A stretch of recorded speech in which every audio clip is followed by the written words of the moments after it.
नमस्कार।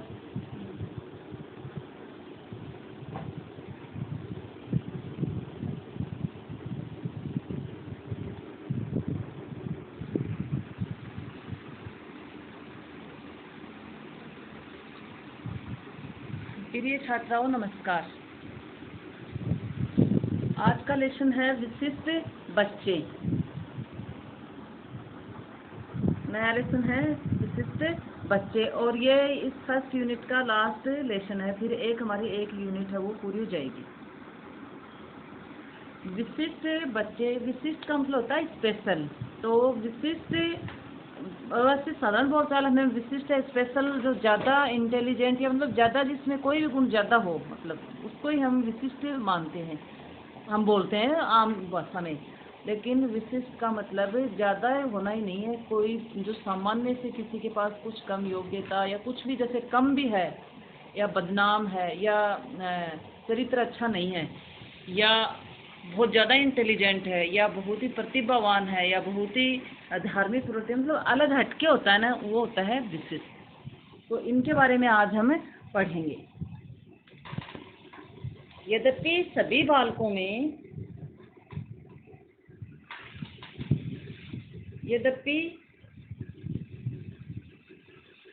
सभी बालकों का गर्भाकालीन विकास लगभग समान रूप से होता है। 9 महीने का ही होता है गर्भाकाल जो होता है और अधिकतर का सामान्य होता है। किंतु फिर भी जन्म के बाद ये देखा गया है कि सभी बालकों का शारीरिक, मानसिक, संवेगात्मक और सामाजिक विकास समान नहीं होता है, यानी कोई ना कोई डिफरेंस हो सकता है इनमें। इस अंतर का कारण है, क्या कारण है इसका? आनुवांशिकता। पहला कारण तो आनुवांशिकता हो सकता है और दूसरा कारण है वातावरण की भिन्नता।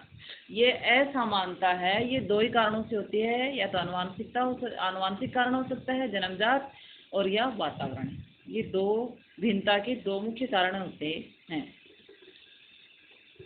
अतः विकास क्रम में विभिन्नताएं पाई जाती हैं। ये विभिन्नताएं शारीरिक हो सकती हैं, यानी फिजिकली हैंडीकैप्ड हो सकते हैं। कोई शारीरिक दोष है, जैसे लंगड़ा है, काना, लंगड़ा लुल्ला है, काना खोड़ा है, मतलब यानी कोई शारीरिक दोष हो सकता है। बौद्धिक यानी मेंटल टाइप है या बहुत ज़्यादा इंटेलिजेंट है या अर्ध विकृत माइंड वाला है, ऐसे।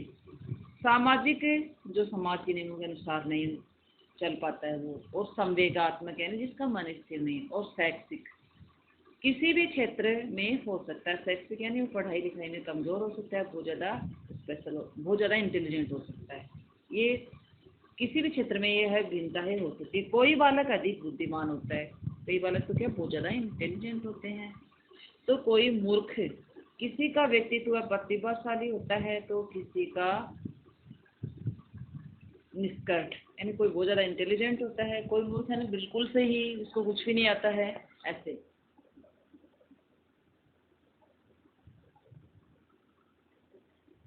अतः है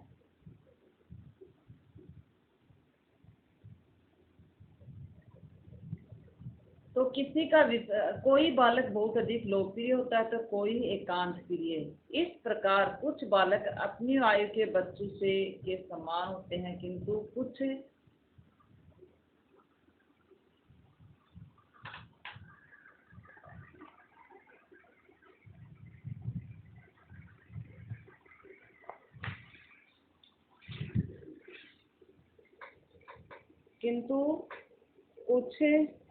बच्चे समान होते हैं, किंतु कुछ आगे और पीछे, यानी कुछ समान होते हैं, कुछ बहुत ज़्यादा आगे होते हैं अपने आयु के बच्चों से, कुछ क्या बहुत ज़्यादा पीछे होते हैं। अतः है, अब देखिए, मतलब ये जो विशिष्ट बालक है इनकी परिभाषा ही मान सकते हैं इसको आप। परिभाषा ही है ये। बालक अपनी आयु समूह के मानदंडों के अनुसार शारीरिक, मानसिक व सामाजिक तथा संवेगात्मक अन्य किसी क्षमता में कम या अधिक हो, तो कम या अधिक या व्यक्तित्व से भिन्न क्षमताएं रखता हो तो उसे असाधारण कहा जाता है। उसे क्या कहा जाता है? असाधारण या विशिष्ट कहा जाता है। क्या है इसकी परिभाषा? यानी जो बालक समूह मानदंडों के अनुसार, समूह मानदंडों का अर्थ होता है कि अपनी उम्र के जो बच्चे हैं उनके, जैसे मान लीजिए हम गणना करते हैं, जैसे आपकी क्लास के बच्चे हैं तो 18 साल तक के बच्चे, 18 साल तक के बच्चों की जैसे लंबाई मिनिमम है वो 4 फीट से जैसे ऊपर होनी चाहिए। उससे यदि बहुत ज़्यादा जिसकी हाइट चली गई या कम है, या हाइट या हेल्थ में बहुत ज़्यादा, कोई बहुत ज़्यादा हेल्दी है या बहुत ज़्यादा कमज़ोर है, या कोई बहुत ज़्यादा इंटेलिजेंट है, या इसमें कम या अधिक हो वो गुण हो, वो क्या कहलाते हैं? विशिष्ट या असाधारण बालक कहलाते हैं। और एक देखो क्रो एंड क्रो साइकोलॉजिस्ट है, उन्होंने भी एक परिभाषा दी है, बहुत ही अच्छी परिभाषा है, इसको देखिए। क्रो एंड क्रो के अनुसार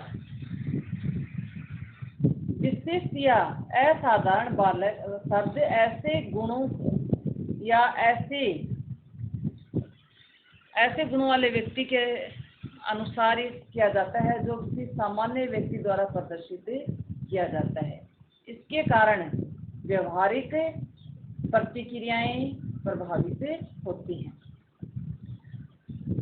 ये क्रो की परिभाषा है। तो ऊपर वाली जो परिभाषा है वही ज़्यादा ठीक लगती है, इसी को ज़्यादा से अच्छे से समझ लेना है। क्रो का नाम इसके पीछे भी हम लगा सकते हैं। अब देखिए एक और परिभाषा दी हुई इसकी, विशिष्ट बालक वह बालक होता है जो अन्य बालकों से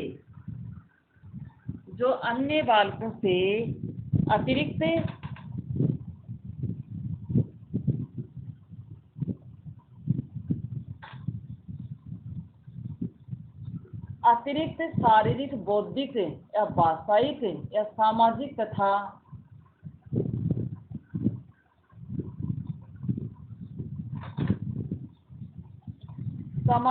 शारीरिक भिन्नता रखता है। वे वाले बालक क्या होते हैं?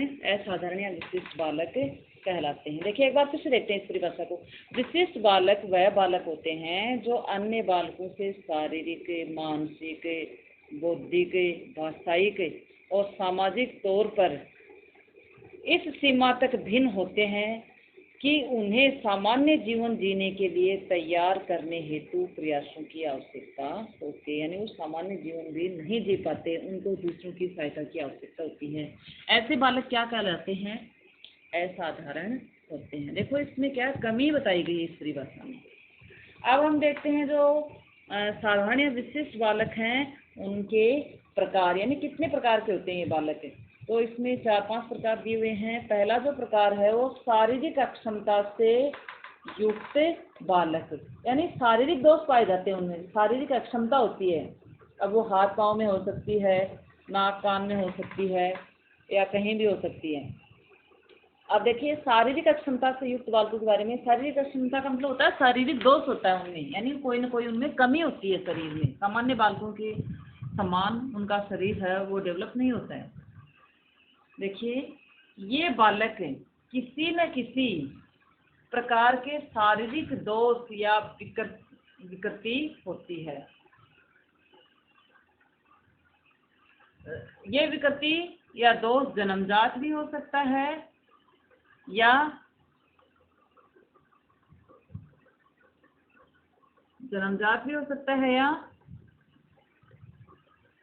वातावरण के कारण भी हो सकता है। ऐसे जन्म के समय, देखो ऐसा क्यों हो सकता है? जन्म के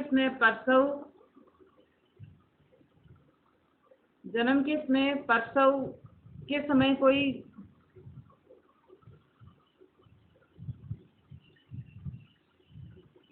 हो जाए, जन्म के समय कोई दुर्घटना या कमी रह जाए, जैसे दुर्घटना, बीमारी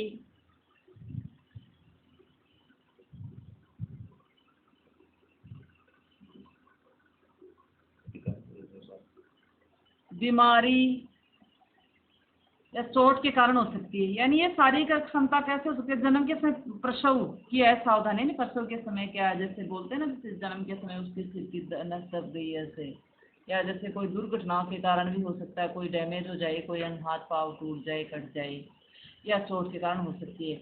वे बच्चे शारीरिक रूप से अक्षम होते हैं। शारीरिक अक्षमता के कारण है, जैसे दुर्घटना है, जन्म के समय, प्रसव के समय असावधानी है, बीमारी के कारण, चोट के कारण आदि, ये तो कैसे कारण है? क्योंकि उनकी शारीरिक कमी उनको सामान्य क्रियाओं को प्रभावित करती है। और ये जो उनकी कमी है, ये अक्षमता है, ये सामान्य क्रियाओं को प्रभावित करती है। सामान्य क्रियाओं का मतलब चलना, उठना, बैठना, दौड़ना, साइकिल चलाना, सीढ़ियों चढ़ना, ऐसे वो ऐसे बालकों में कोई मतलब इनमें से कोई एक आध काम वो नहीं कर सकते, ये सामान्य क्रियाएं होती है। वे बालक मानसिक रूप से स्वस्थ समायोजन में असफल होने पर ये बालक हीन भावना के शिकार हो जाते हैं। और फिर यदि इनके साथ जब ऐसा हो जाता है तो फिर क्या है, इनमें मानसिक रूप से भी क्या है, फिर ऐसे बच्चों में हीन भावना आ जाती है। क्रो एवं क्रो के अनुसार वे बालक शारीरिक रूप से अक्षम कहे जाते हैं जिनके शारीरिक दोष उन्हें शारीरिक क्रियाओं में भाग लेने से रोकते हैं अथवा सीमित रखते हैं। क्रो ने क्या परिभाषा दी है कि शारीरिक रूप से अक्षम बालक कौन से बालक होते हैं? वे बालक जो शारीरिक रूप से अक्षम कहे जाते हैं, जो जिनकी शारीरिक क्रियाएं या शारीरिक दोष उन्हें शारीरिक क्रियाओं में भाग लेने से रोकते हैं अथवा सीमित रखते हैं, वो शारीरिक रूप से अक्षम बालक होते हैं। अब शारीरिक रूप से अक्षम बालकों के प्रकार हम कल अभी मैं एक आपको नोट्स देती हूँ, उनमें आप देख लेना और समझा दूंगी इनको कल। जय हिंद, जय भारत।